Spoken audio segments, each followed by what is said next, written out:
Почитувам председател на комисијата, заменик на комисијата за европски прашања, представник на Влада на Република Македонија, колешки, колеги, пратеници, многу почитувана македонска јавност, на Комисија за европски прашања денес предлог на закон за Академија на судии и јавни обвинители по скратена постапка. Еден од основните фундаменти, темели на секоја нормална држава е владењето на правото и постоење на функционален, независен, самостоен правосуден систем во кој што веруваат граѓаните. Поглавието 23 гласи правосудство и фундаментални права и сосем јасно зборува на која ниво, на која разина во развиениот свет, во развиена Европа се третира и на каков начин се третира правосудството. Ова е област во која што во изминатите 6 години се постигнати убедливо најлоши резултати.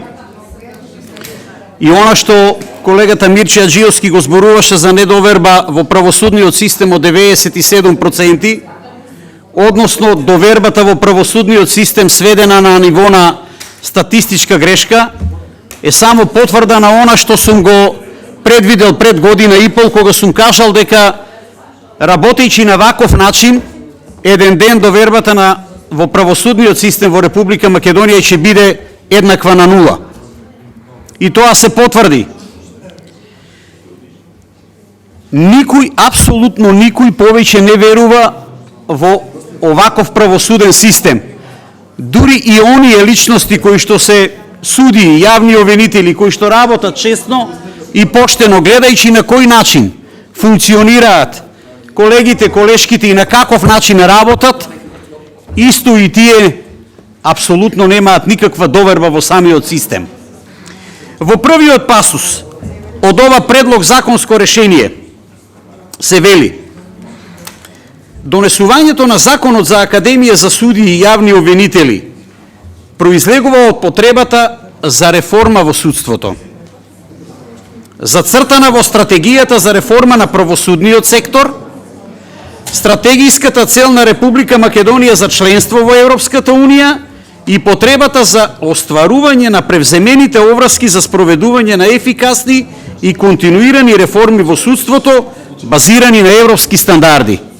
Тоа е првиот пасус од предлог законското решение во кое што 3 пати се спомнува зборот реформи. Јас ќе ви кажам за какви реформи станува збор изминатите 6 години, почитувани колешки и колеги, за никакви реформи во правосудниот систем. Резултатот го видовме од јавната анкета. И од перцепцијата на граѓаните и довербата која што ја имаат во правосудниот систем. Исто така е нотирано дека согласно Уставот, судската власт, ве молам, судската власт представува гарант на владењето на правото и на заштитата на основните права и слободи на човекот и на граѓаните, како основни, базични, темелни вредности на нашиот уставен поредок. Со воспоставувањето на Академијата, државата превзема обврска за едукација на кадрите со цел да обезбеди поголема професионалност, независност, непристрасност и ефикасност. Ако ги имавме до сега тие елементи, сигурно немаше процентот на доверба да биде таков каков што е. И стои дека Академијата е единствената влезна точка за да се стане судија или обвинител. Но како е, почитувани колешки и колеги, во стварноста? Функционира семејно партиско судство. Јас, тате, бате, тетка, стрина, син. Едноставно, едно фамилијарно стебло за да бидеш јавен обвинител или судија.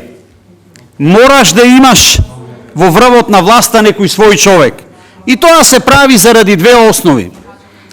Првата е да се заштити криминалот и корупцијата во презент деј, значи во сегашноста, да биде максимално заштитена, и второ е се обезбедува чувство на семоќ, на семоќност и бегање од лицето на правдата во иднина.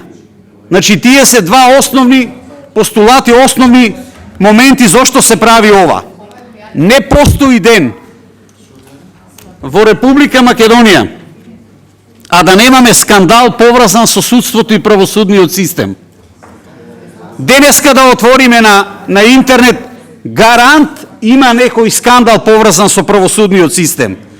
Неколку работи само ќе спомна околу судскиот совет како најеклатантен пример што ни се случува со правосудниот систем.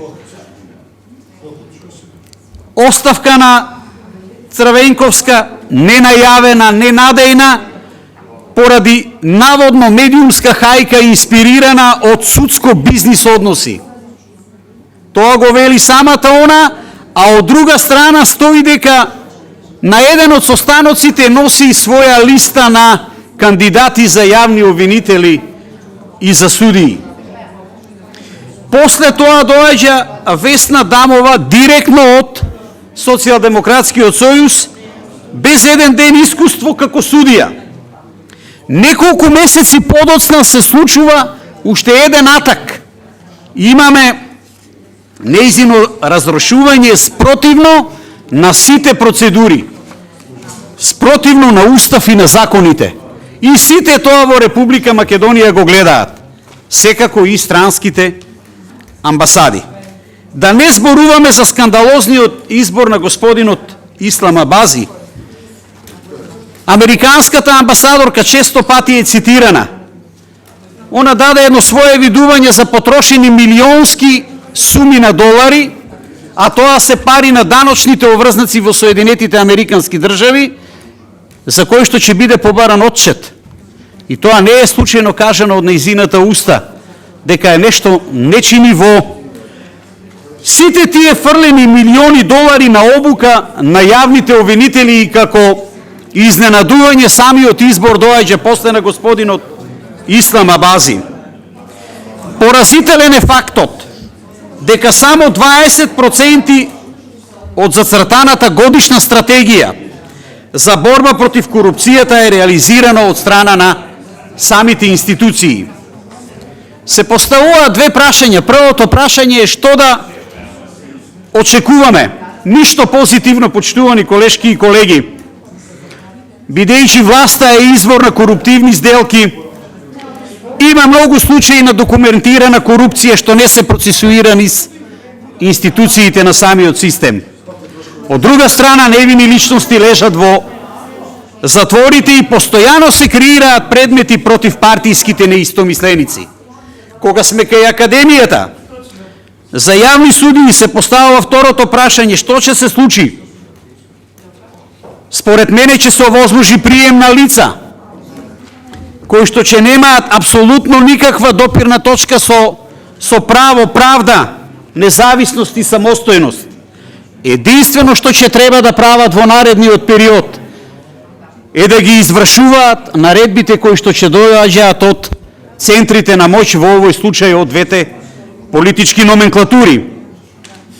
Од единствена причина што тие се поставени од нив на тие позиции и тие целокупната одговорност ќе ја сносат, фактички ќе одговараат пред нив.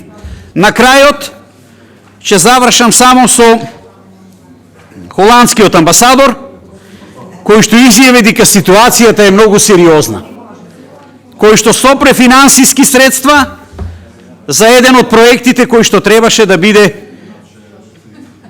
со судскиот совет и кој што даде свое мислење дека судскиот совет е нелегитимно тело. Ви благодарам.